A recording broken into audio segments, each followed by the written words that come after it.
Hello, everyone, and welcome to ANA's Extra. I'm Jared Wren, here with Ben Davenport. We are two members of the firm's Technical Resources Department, and we are here today to walk you through a couple of very exciting accounting changes. So let me start with our learning objectives.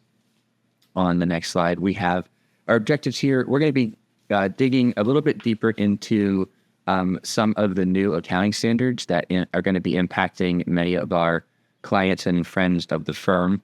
And the objective here is to understand what these accounting standards mean and maybe focusing on how to prepare to adopt these new standards in your business. So with that, let's take a look at the agenda.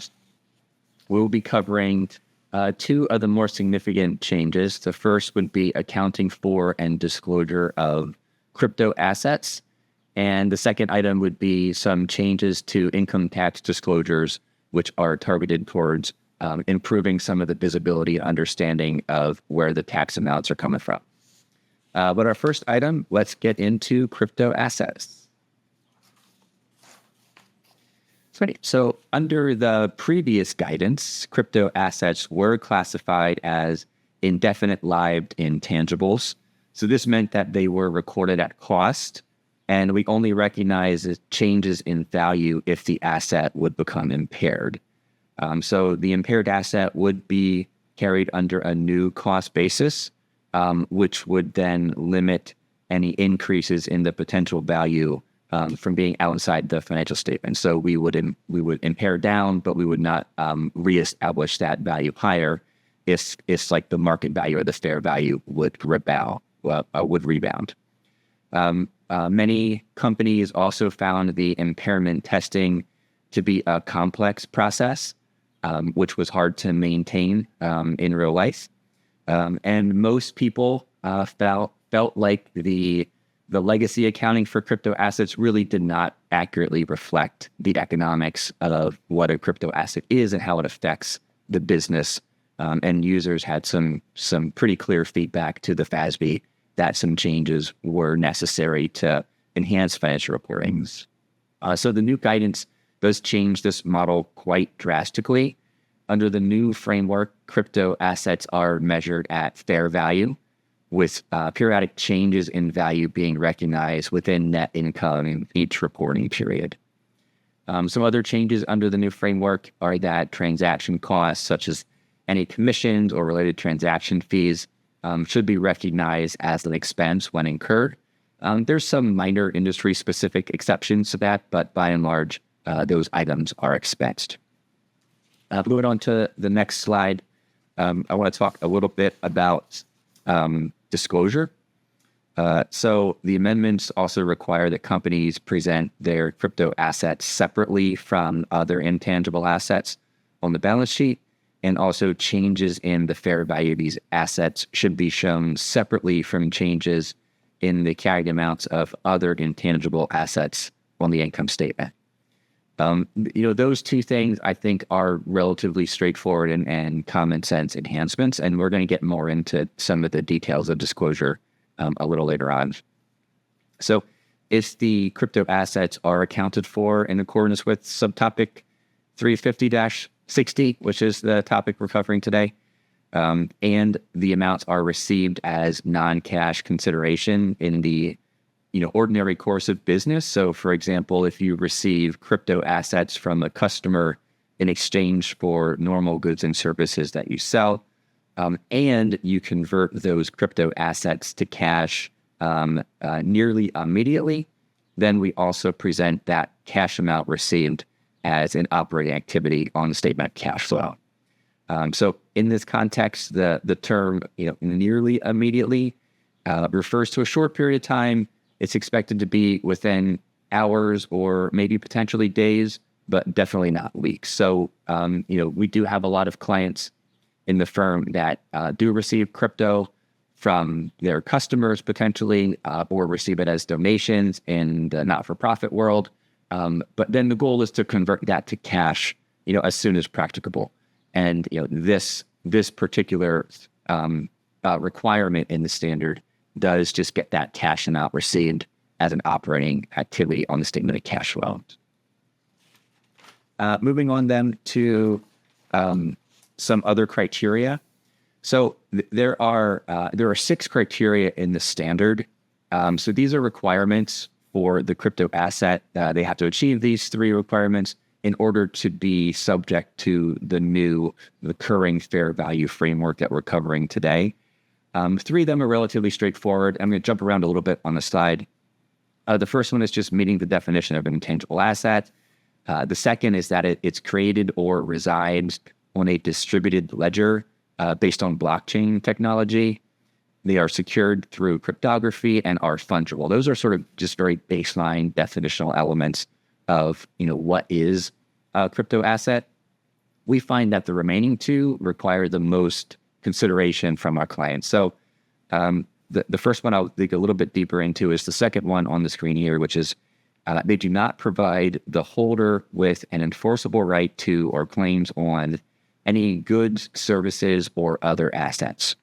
We have seen many cases where the crypto assets are, when held by another party, it allows that party to get access to some sort of good or service. They get access to a network. They get other benefits aside from just holding the crypto asset. So if that's the case, if you get any of those other benefits, you are not eligible to use this new framework. And the last one is they are not created or issued by the reporting entity or any of its related parties. So no company will be able to mint their own crypto asset and then get that on their balance sheet on a recurring fair value basis. If you don't meet all of these criteria, then you default back to the previous framework. So then moving on to some other disclosure requirements. So some basic stuff here. The standard requires that companies provide some enhanced disclosure, both on an annual and interim basis. And the goal here is just to provide investors with more relevant information to analyze the nature and the exposure of the crypto asset and what that means from a business perspective. So the first thing is just some basic demographic stuff. So we got the name, the cost basis, the fair value, the number of units held, and then for each significant type of crypto assets, you can aggregate those amounts. So if they're individually significant for a particular holding, we'd expect a line item in the disclosure to cover those. And then if there are a pool of items that aren't individually significant, you can kind of like lump those together for reporting purposes.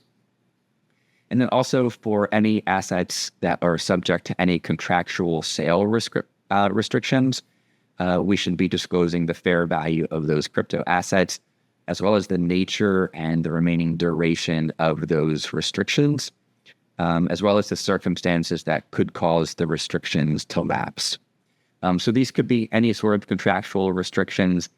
It could be a contractual restriction outside of the actual crypto asset, or it could be tied to like any sort of staking program that the business might be engaged in. Moving on then to some more disclosure requirements.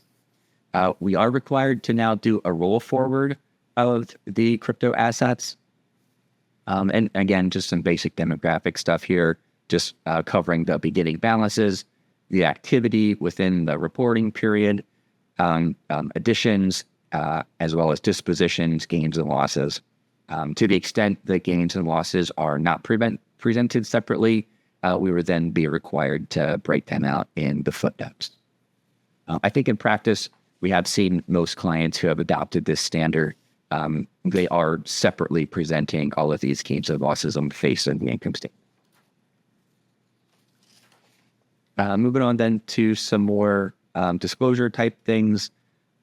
So for any disposition of assets in the reporting period, the difference between the disposition price and the original cost basis is a required disclosure as well as a description of the activities that resulted in that disposition, as well as the method for determining the cost basis for this disclosure.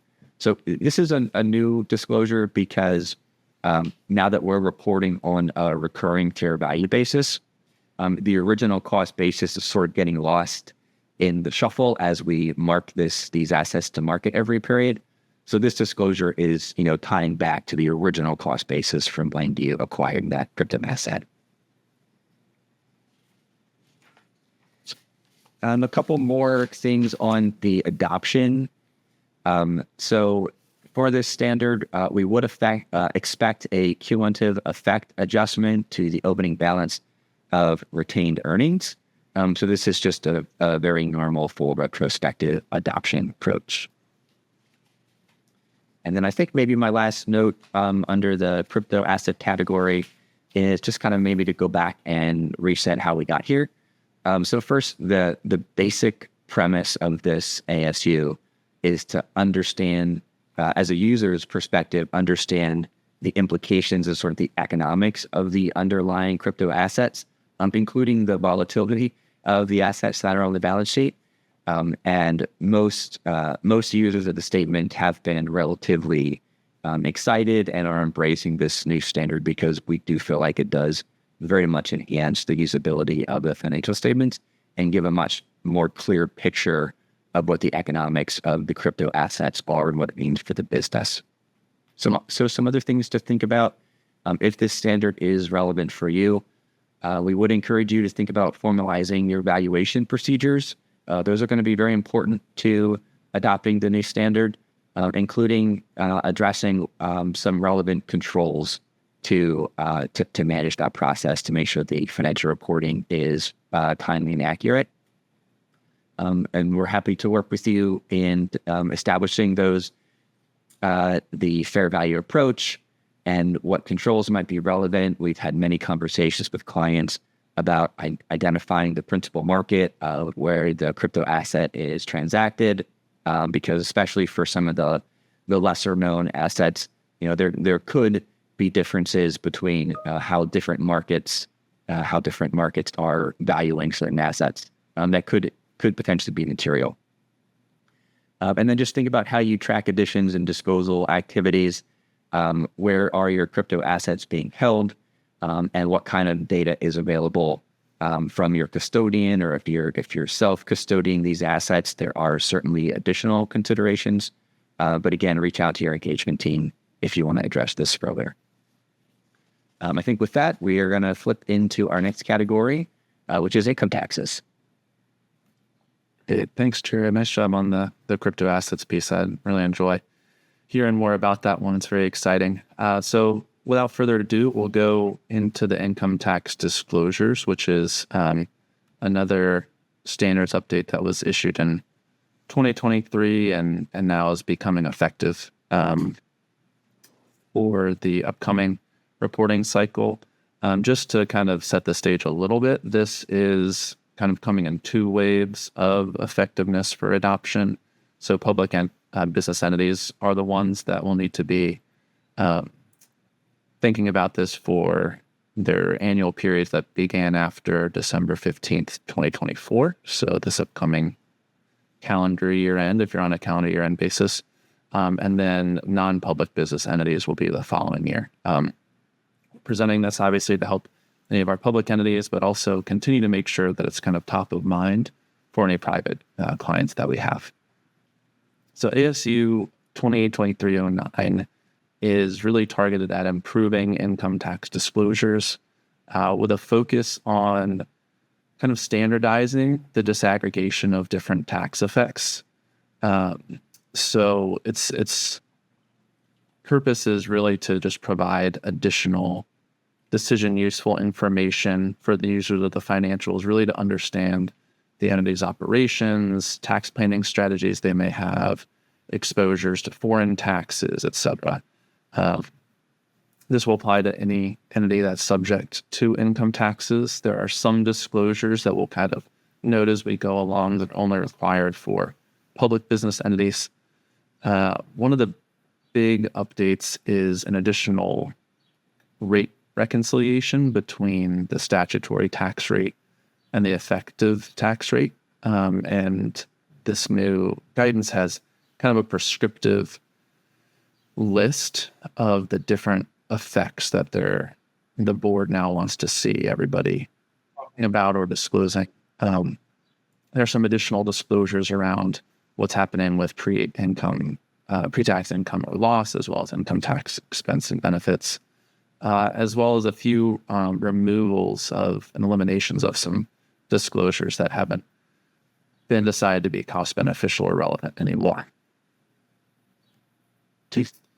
So the first one, which is one of the larger changes, deals with the rate reconciliation disclosures and adding significantly more information for users of the financials, especially when it comes to public business entities. And we'll have an example here in a second. But the whole idea is you're starting from a statutory tax rate and then listing out several different types of effects, whether they increase or decrease from that statutory tax rate down to an effective tax rate.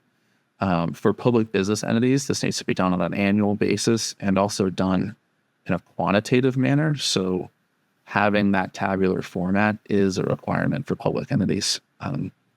So there's going to be disclosure of very specific categories, such as foreign tax effects or the effects of uncertain tax positions. There's also kind of a catch-all category that if there's some kind of reconciling item that meets a quantitative threshold, so if it's 5% of the amount computed by essentially multiplying your pre-tax income or loss by the statutory rate, it's required to be shown separately in the tabular format. There are also needs to be, when it comes to the rate reconciliations, considerations of state and local jurisdiction tax rates and how that could be impactful, as well as describing which states and local jurisdictions the entity is kind of operating in. Again, this gets back to the board's desire to provide more decision useful information to investors.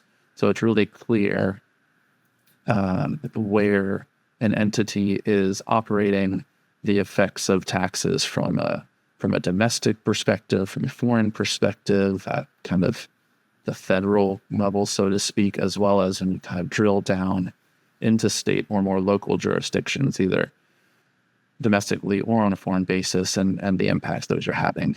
And then kind of the final thing from related to this rate reconciliation is providing additional explanations for reconciling items if it's not otherwise evident what that reconciling item is. So again, just piling on to the fact that more information is needed and desired based on stakeholder feedback to the FASB.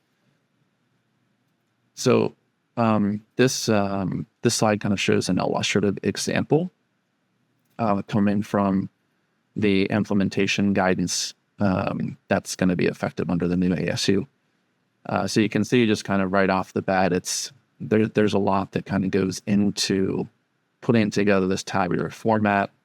You'll notice it's going to be comparative back through prior years.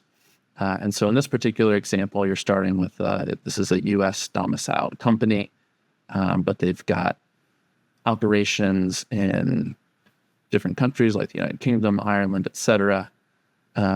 They also, up at the top, they're coming out and saying, hey, there are state and local income taxes that are impactful to the statutory tax rate. And here, mentioning that California and New York make up the majority of that effect.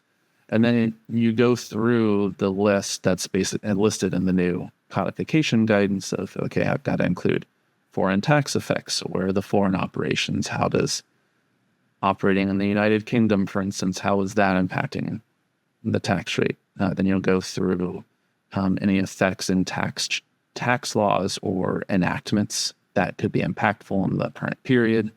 The effect of cross-border tax laws is also a required kind of reconciling item here.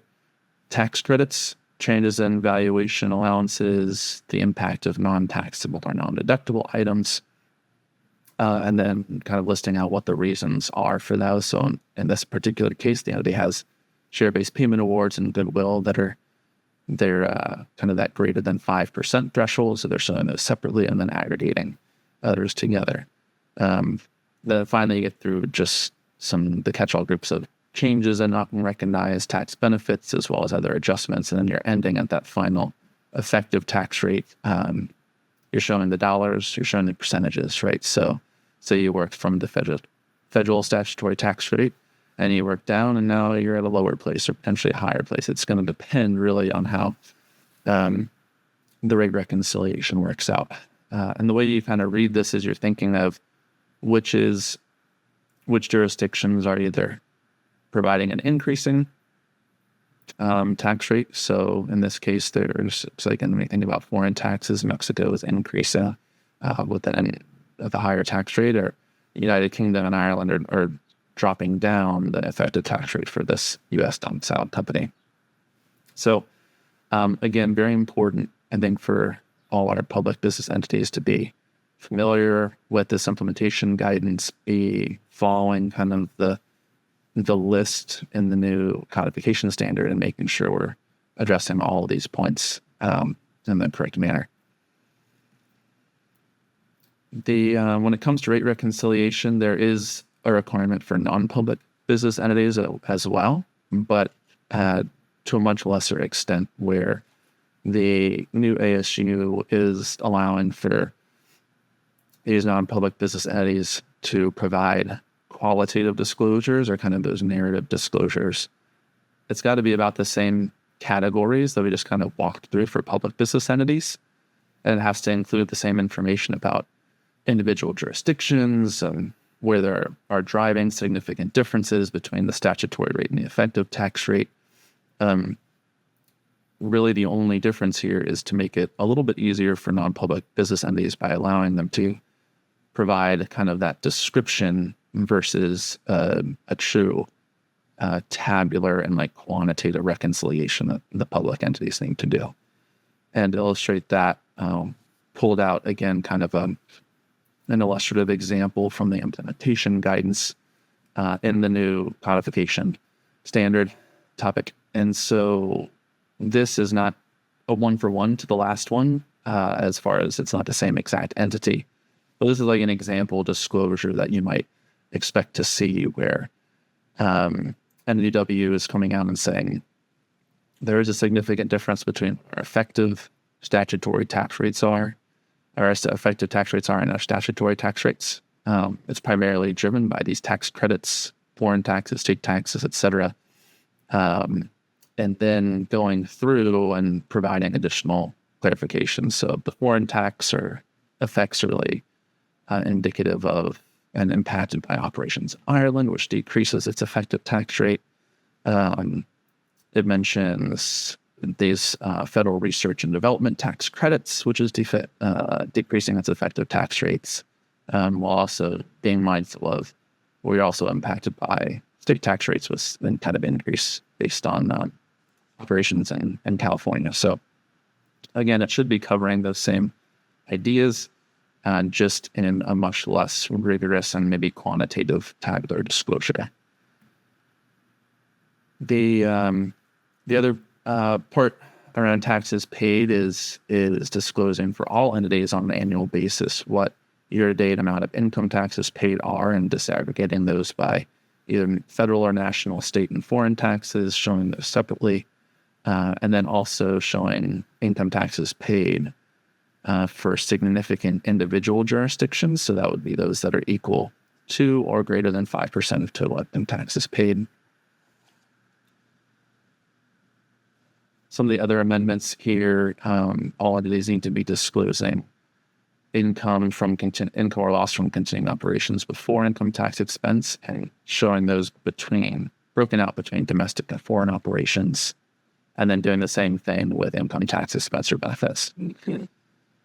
Finally, there was an elimination of the requirement for entities to continue to disclose the nature and estimate of a range of reasonably possible changes in your unrecognized tax benefits in the next 12 months, as well as eliminating the requirement to disclose the cumulative amount of each type of temporary difference when deferred tax liability is not recognized due to exceptions related to subsidiaries and corporate joint ventures. From a transition perspective, you have a choice of applying prospectively or retrospectively by kind of going back and adding comparative information. Some of the key considerations here, one of the big ones is really just making sure that your information gathering processes are strong. There's enhanced disclosures, especially if you're in multiple jurisdictions of taxation. You're going to need to gather that information, apply judgment to what's significant based on the guidance, and then make the appropriate disclosures. Also be considering the new stakeholder needs for the quantitative presentation and qualitative narratives that will be added to your disclosures, making sure those are comprehensive and provide in-decision useful information. Just also familiarize management with the new requirements to make sure that they're understanding the new codification guidance and have adequate understanding for review and approval of new disclosures. And that does it for the ANA Extras today. Thank you, everyone, for attending. Thank you, Jared, for being my partner in going through this. Hope this has been helpful for everyone, and enjoy the rest of your day.